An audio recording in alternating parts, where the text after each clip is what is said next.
classmates from 79 different countries doing all sorts of interesting things, from rare art logistics or our Forbes 30 under 30 journalists.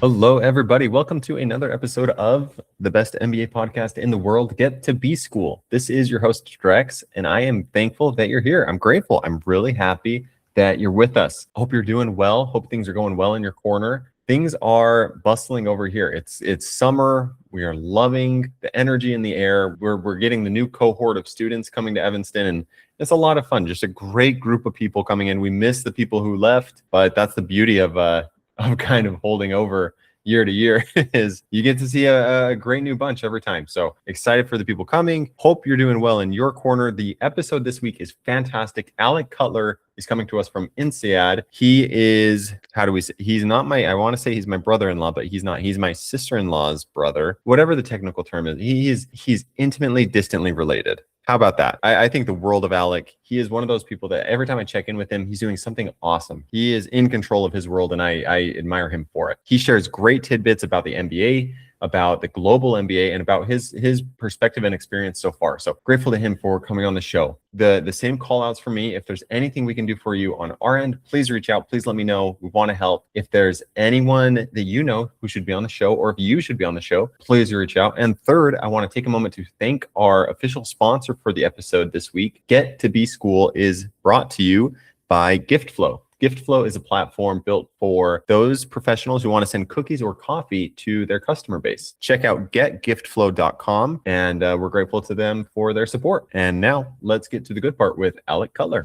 Mr. Alec Cutler, thanks so much for coming on the podcast, man. Yeah, happy to be here. Alec, can you tell the listeners what you're up to right now, man? Yeah, so right now I'm getting an MBA at INSEAD. It's a school that probably a lot of people haven't heard of. Most of the Americans I talk to have not, but INSEAD is basically a global MBA program with campuses in France, Singapore, and Abu Dhabi. The kind of students that it seeks to attract are those that are like really focused on a global career rather than one that's more, US centric or Asia centric or whatever it may be. So that's what I'm up to right now, is getting my full-time MBA. And what point are you at in the process? So I'm in the third period of 5. So I have most of the core basic classes behind me, now really getting into electives. I've secured an internship at this point, so I know what I'll be doing this summer.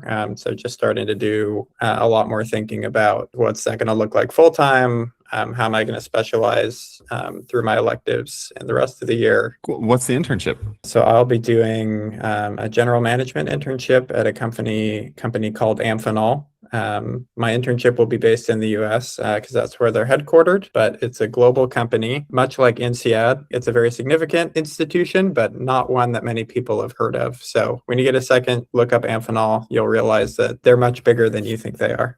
Okay.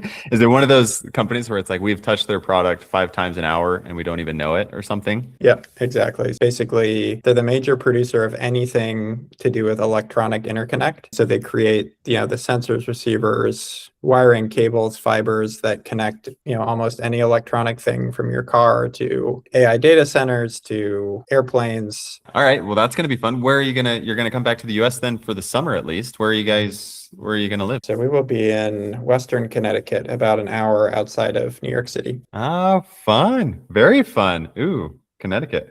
That'll be kind of close to your family. That's good. That's wildly different than what I don't know. You tell me, actually, because you were at PwC before, just cruising through the ranks and about ready to kind of run the firm. So tell the listeners, why'd you pivot? Why'd you step away? And why'd you go to business school in France if you were doing so well at PwC? Yeah, well, your assessments may be overly generous, but yeah, so I had spent a couple of years at PwC, started out of undergrad, and by the time I left, I was a manager, had some really interesting experiences there, even had an international experience experience in the Philippines. But where I saw my career going at PwC was, somewhere where I could be a trusted advisor, but not really ever be the owner of something. And, ownership is something that has always been important to me in my career. The idea that I, can build something and own it and be proud of it. And I didn't feel like, at least the way that I saw it, I could have that future at PwC. So business school had always been sort of in the back of my mind. And I had taken the GMAT when I was an undergrad. So I had a couple of years to figure that out. I really just got to the point where I was thinking, I'm going to go to business school, but the question is where, considering obviously the big ones in the US, the M7, and also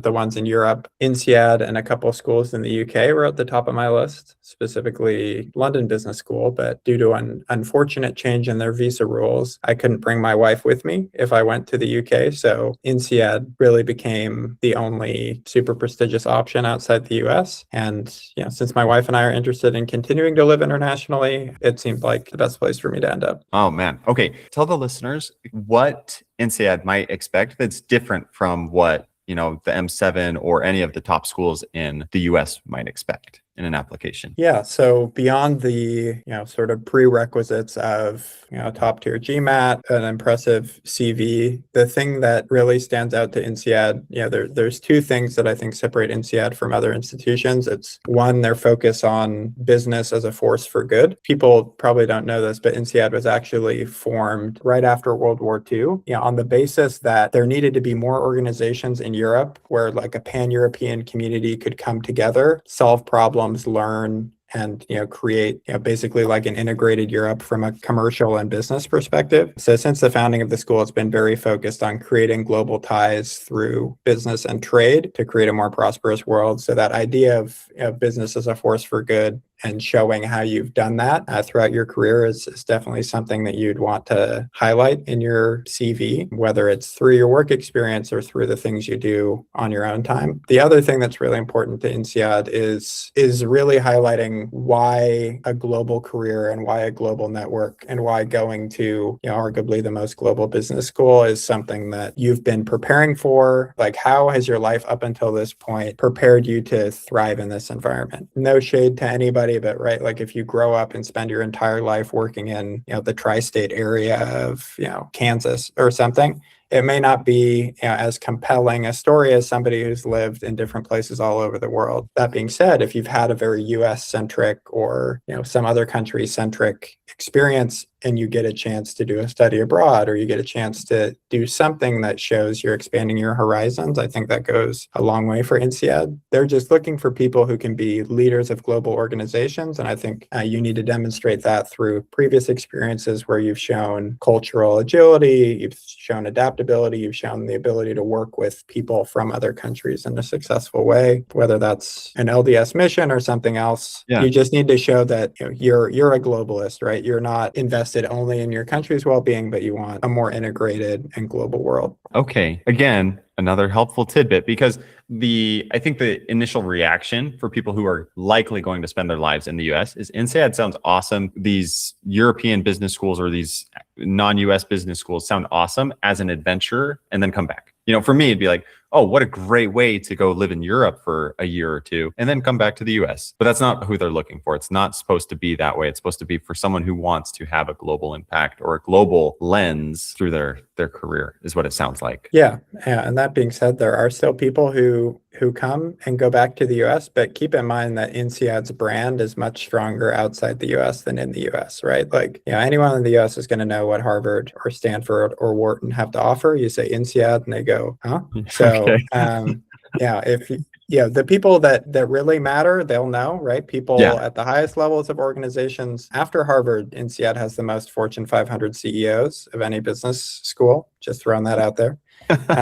So the people that know, but if you're looking to impress people in the US, they probably won't have heard of INSEAD. But if you're looking to be able to work in the US and Singapore and the UK and Kazakhstan, right? There's going to be a stronger INSEAD network than just if you went to US school. Okay, great context. Thank you. Let's get a little bit technical for a minute then and help listeners who are also involved in international living. So because you're our first guest from INSEAD who started in the US, how did it look? What were the logistics? Anything that tripped you up in the beginning? Not really. I think it came down to the fact that France was a jurisdiction where I could reasonably get a visa as a US citizen and where I could bring my family as well. The UK historically has been friendly in that way, but over the past couple of years they've restricted it so that only people getting a PhD can get a visa that would allow a spouse and children to come along with. So that was tricky. The actual application process for a visa was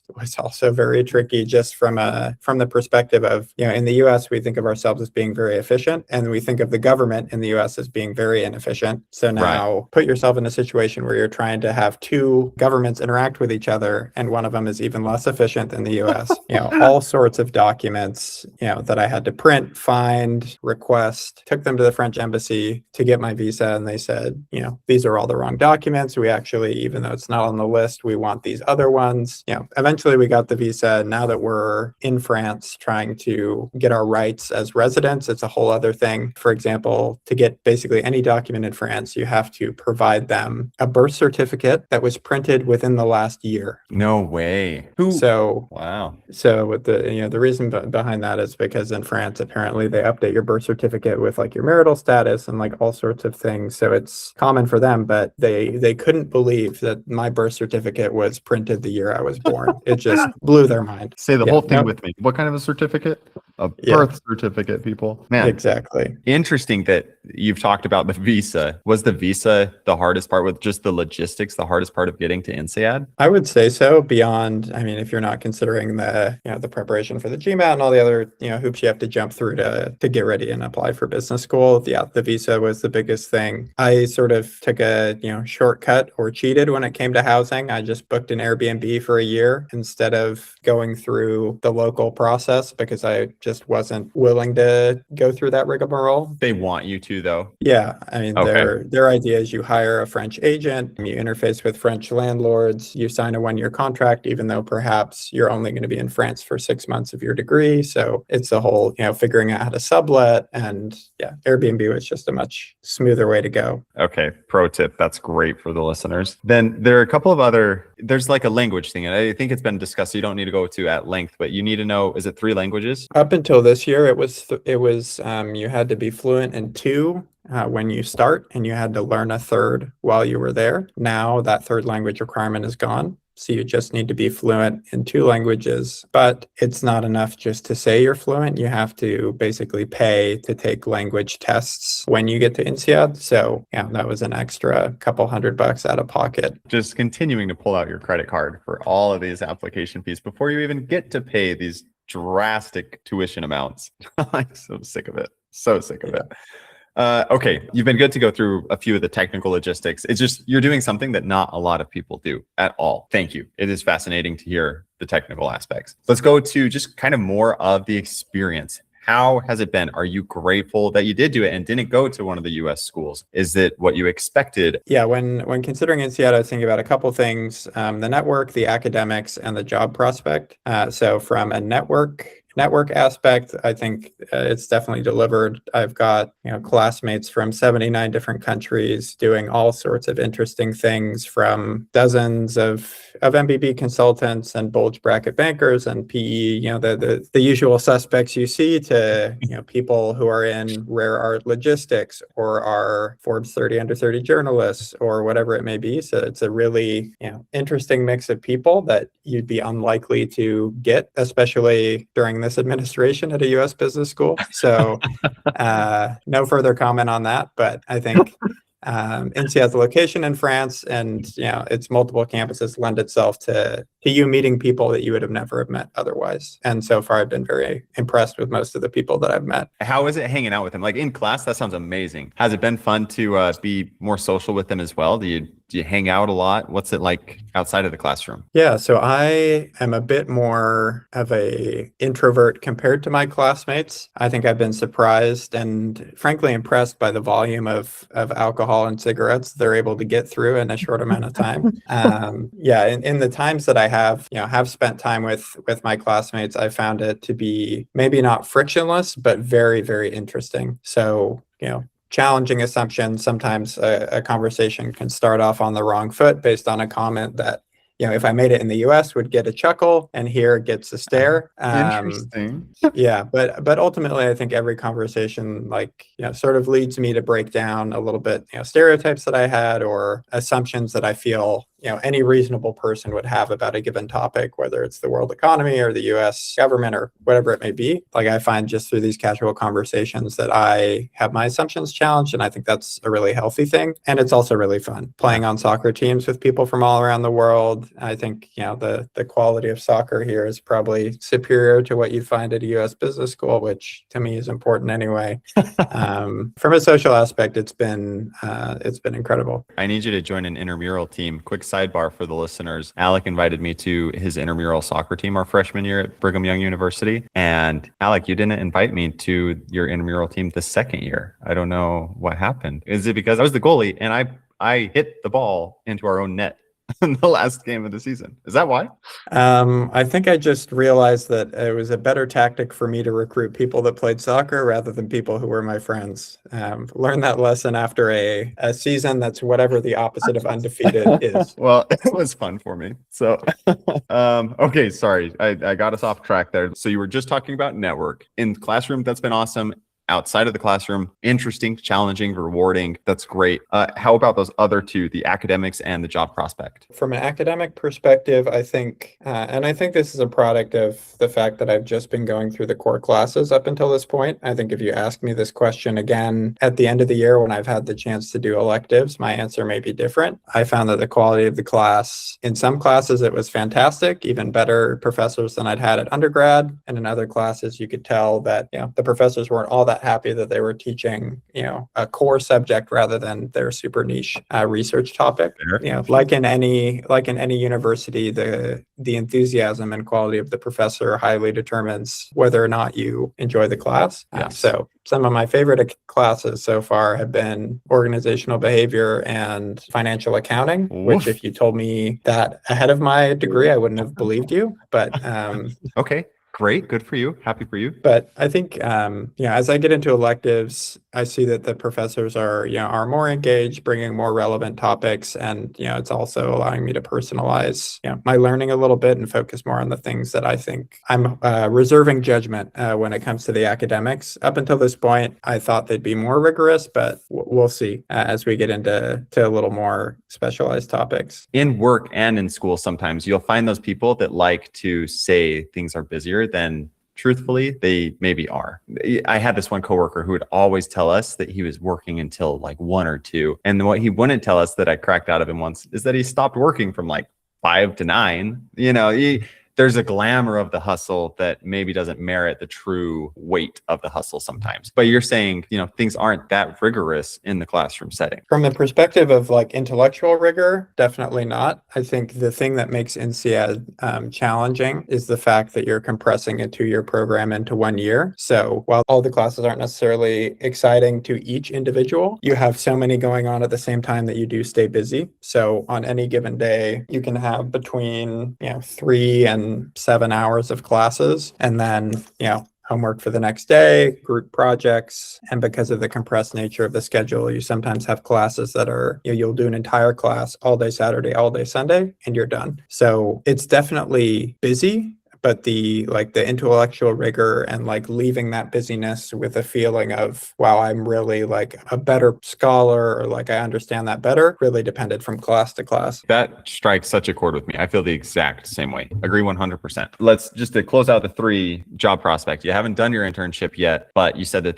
they seem promising. You feel like you're going to get the opportunities that you would want from business school. I believe so. One caveat that I'll make specifically to listeners in the US is, I think when you go to an MBA, in the US, there's very much the expectation and the requirement of a summer internship. And all sorts of companies have these MBA intern programs. In Europe, almost nothing. The culture of an MBA intern is very foreign in Europe. Internships are almost always reserved for undergraduate students who are doing more of like what we'd call like a work study or a co-op. It's like, 6 to 12 months of you working in a firm during your studies as a requirement for you to graduate with a degree. If you go on LinkedIn and search like internship in Europe, you'll find a lot of them, but they're all for undergrads. So the volume of students who are able to get a dedicated MBA internship from a blue chip company is relatively small compared to a US school. But that's, not a reflection on the quality of student at INSEAD. It's a reflection of what the culture is around graduate internships in Europe and Asia. It's just a smaller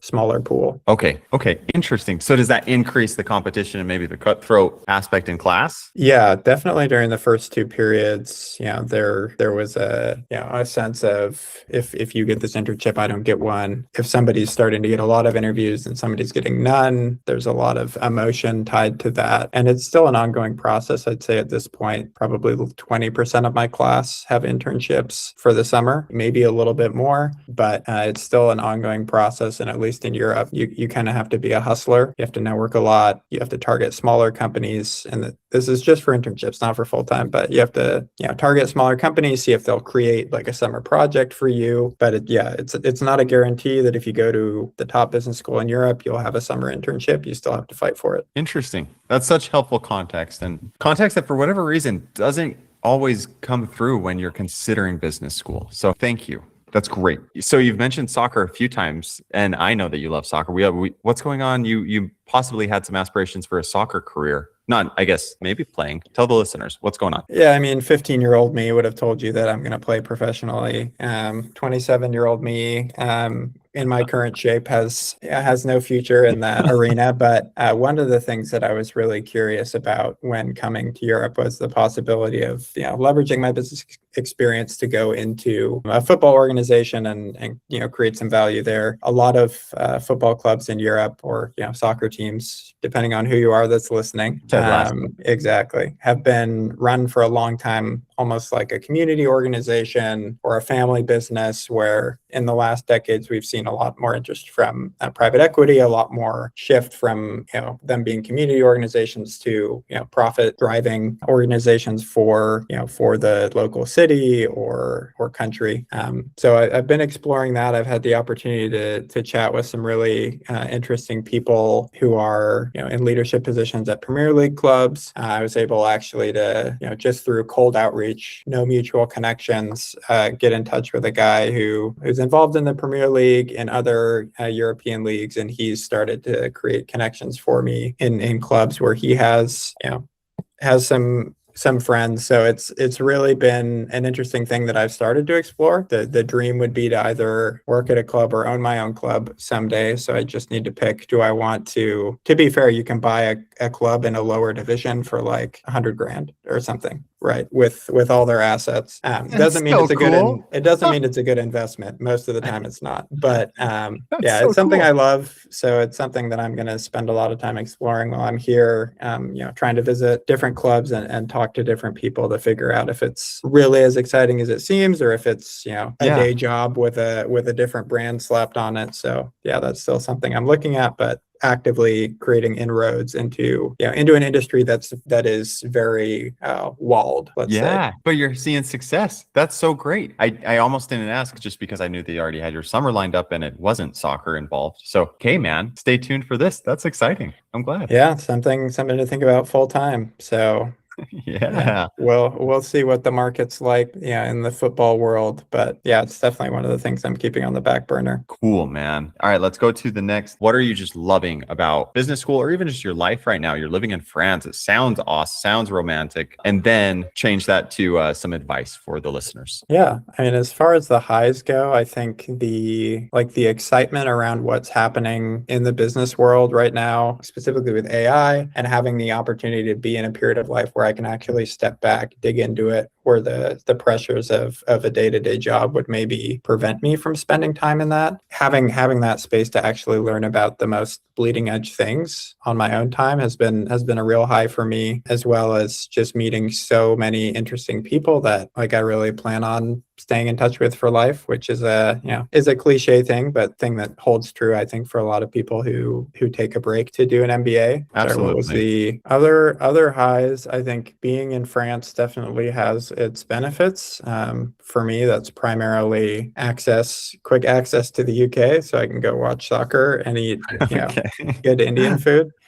How often are you going? Every other weekend? What? No, I'm not that rich. We've just gone, I think we've gone 2 times since we got here. Like the proximity to other countries, like I see my classmates going on trips all over Europe every weekend. There's always a cohort of people that are like, hey, I'm from Croatia. Anyone who wants to come home with me this weekend, I'll show you around. Or, Georgia or Italy or whatever it may be. There's a lot of people going on those trips every weekend. And if you're in the Singapore campus, it's Bali, it's Phuket, it's Bora Bora, right? So see, that part sounds awesome. That just sounds unparalleled. Yeah, if you have the money for it, it's a great time. If you're on a budget, there's a lot of FOMO. I'm going to night school, so that gives you a perspective of where I'm coming from. Yeah, no, I get you. From a key learnings perspective, I think the biggest learnings for me have come actually as a product of me being on the student council for my cohort. So I'm like the student council VP that's over careers. So that's given me a lot of insight into sort of the desires of my classmates, into the inner workings of like a career development center at a top business school, as well as just it's forced me to spend a lot more time thinking about the job market. And the key learning that I would say is like, don't go to a business school expecting that because of your degree, you will get your dream job, right? That an employer will come to campus, will see your CV, will offer you the salary you want, and you'll skip off into the sunset at a mid-cap, high-cap PE firm where you get carry. Right. Like the jobs that you really want are hard to get. Even, now more than ever, it relies on people grinding, hustling, networking, spending the time to really figure out what they want, why they want it, and why you are the best positioned person to take that opportunity. Right. Like this isn't the 1980s. From having an MBA, you're not just going to be invited to work at a hedge fund with no previous finance experience. The market is shifting more from like structured hiring of MBAs to just-in-time hiring for relevant profiles. So while I think the MBA is still like a valid way to pivot careers or geographies, there needs to be a story that makes sense, and you have to be the one that tells it. With 1,000 AI applications to every job, it's just going to come down to whether or not you hustle. If you hustle, you'll get it. Even if it means changing countries, they'll sponsor your visa. Even if it means changing functions, if you can prove you can do it, you can do it. But don't expect that the brand is going to get you your dream job. That's some real candid, just down to earth advice, man. Thank you. Okay, Alec, thanks for coming on the pod. This has been great, so helpful. Happy to chat with an old friend, and if anyone's interested in INSEAD or other business schools, I'm happy to connect with them and share my experience. Great. We'll make sure you're in the show notes.